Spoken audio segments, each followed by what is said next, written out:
The making of Pirate sword. Part 2.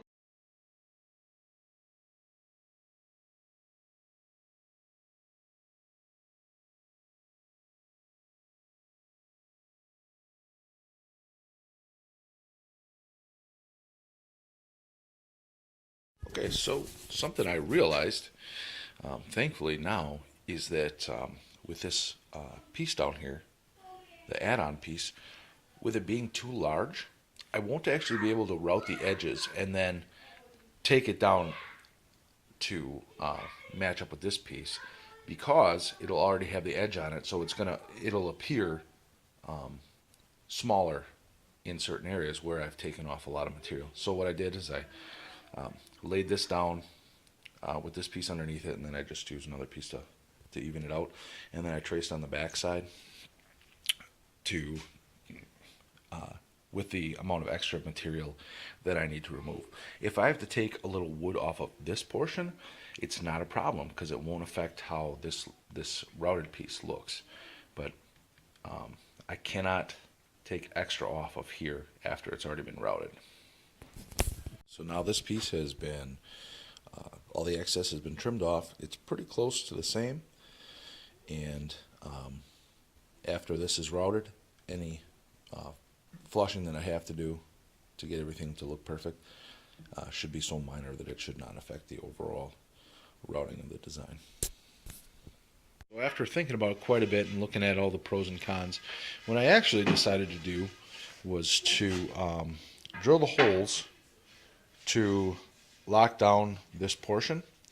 I will dowel it, and then I will trim it to flush, and then I will separate these pieces back and then route them. Say hi, Flinny. Hi. And that's it for now. All right, so I have this dowel on both sides, and I left the dowels long just because obviously this isn't permanent. So I will cut them flush, actually a little under flush, and then fill them because they're not actually part of the design, so they will be hidden. But all is well, and actually I don't have just too much material to remove, so it shouldn't take me too long. So I've had to make a change to the actual sword because of this right here. When I add this cladding that was, the purpose is to protect this crack, it makes the sword so thick that in order to get to the center to make a blade, it would look really, just really stupid. So what I've decided to do is I am going to take this right here, this crack, and I'm going to extend it up here and put a nice big chip out.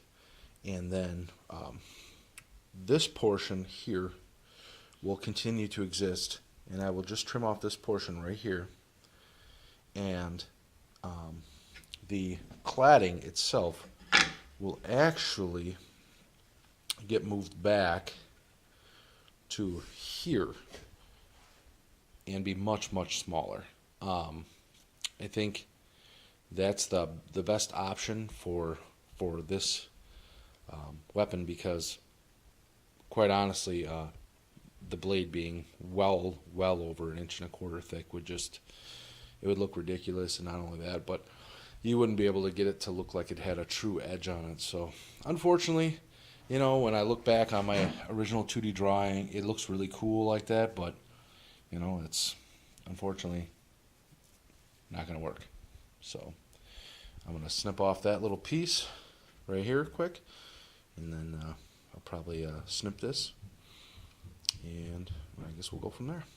All right, so here's the revised brace that I'm going to be putting on here. This will be routed on all sides, and then it'll have doweling points there. And then this is just a reference hole. Once I get the positioning exactly the way I want it, I will hold this down, drill a hole through to the other side, and that'll allow me to reference exactly where this guy's going to go. So, on to lay. So I have both of the braces now affixed, as you can see. And the next step is actually going to be cutting the big huge crack in the sword. I was going to put a big crack down here, but honestly I don't think it works with this design, so I'm just going to keep this a design element, all this design element, and I'm just going to limit the damage to right here. And this this chip's pretty big. It goes from here and then it goes all the way down to here. So, yep. So now what's left is I got to route this on both sides, and remember to avoid these nicks. So I have the blade edge profile routed on this piece, but for the type of bit that I have, it doesn't go far enough in without overrunning this area right here. And I create this dead space on here so that it really doesn't look like an actual sword. I know that sounds kind of stupid, but at the end of the day, we don't want anybody thinking there's a live edge blade walking around for Halloween. And then what I'm going to do is I take this file here and I'm going to blend it all the way back to the spot where I actually want my blade taper to start. And it sounds like a pain in the butt, but like after 20 seconds worth of work, it hogs it off pretty quickly. So that's the plan. Alright, so I used that file and I got that profile backed all the way up to here. It really wasn't so bad. Probably took about 35 minutes just for that one side, but hey, in the end, it gets the effect I want, and I don't have to buy a new router blade. Well, at least right now. I probably will in the end. I wanted to show off a little bit of the battle damage that I'm doing on this sword. I'm basically just drawing that file right here. Just kind of just drawing it right across there in various different areas, because blades would tend to catch in those sweet spots, and you know, just right in here and over here, and I'll put them, you know, all over the place, probably right down here too, because you know, you catch the blade high as you can, or as close to your hand as you can, or whatever, and then right up here where that crack is, that's gonna be cut out the whole way, and then I'll use my Dremel tool to add a little bit more depth and separation. I'll have to cut it out on my little scroll saw, because unfortunately my bandsaw blade snapped. It was getting a little too dull, so that's where we're at right now.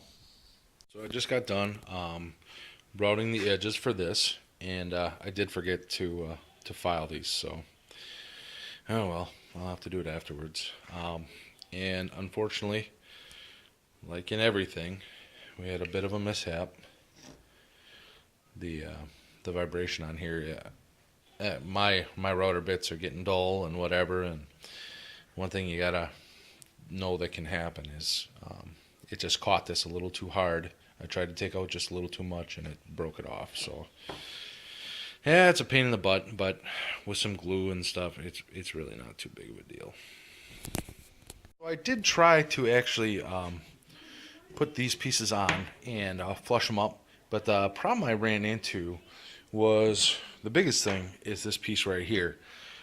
Without that piece being glued in place, it's pretty much impossible for me to accurately get everything flushed up. So what I'm going to do is I'm going to go ahead and actually glue the whole assembly together, put the dowels in, and get the whole thing strengthened so that it can actually hold together while I flush all the pieces up.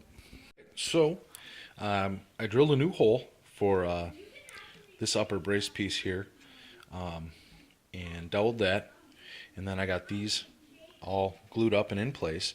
One little tip that I did figure out while I was doing this is I had glued and done all of this portion, and then I figured it would be the best way to do it, and then drill this other piece up here, which didn't actually end up being the best way, because all the glue that's leaking out around these seams here picked up that sawdust. And after that sawdust had sat in that glue, that would really be a bear to get rid of. So either one, get rid of all the glue around the edges before you drill the hole, or two, just drill the hole with a dry fit. So now I'm going to take my flush cutting blade, and I will be cutting that just like so. One little tip I did figure out is I place a piece of tape on the back side of the blade. Here, just one second. Alright, sorry about that. I can't hold the camera and work at the same time. So I put a piece of masking tape on the back side of this flush trim cutting knife here. And that's primarily to stop it from scratching this surface. It will scratch it up pretty decently. It's a pretty sharp tool, and it works really well for me. I used to use a sheet of paper, but it tends to shred the piece of paper pretty quickly. So this travels with it and stops the surface from getting scuffed up. All three of those are cut off flush to the face of this, and now what I'm going to do is probably go back through and see this little bit of glue and stuff. I'm probably going to clean all that up, because that's just extra cleanup work you have to do later on. It's just so much easier to clean it up before it dries. Excellent. After clamping it up, quite a bit more glue came out, so I wiped it up as best I could. And I'm actually going to leave this clamped overnight. It's getting kind of late, so and I don't want there to be any warping. There was a little bit in there that I would like to see disappear. So tomorrow we'll flip it over and put the other side on. But also tonight, I forgot to say, I will rejoin this piece with its other piece, just for simple ease of maneuvering and whatnot. So I have cut out the large crack in this blade, and now I'm going to rough it up and chip it out a little bit, give it a little more aging, make it a little more believable, hopefully. And as soon as I get that done, then I will post again.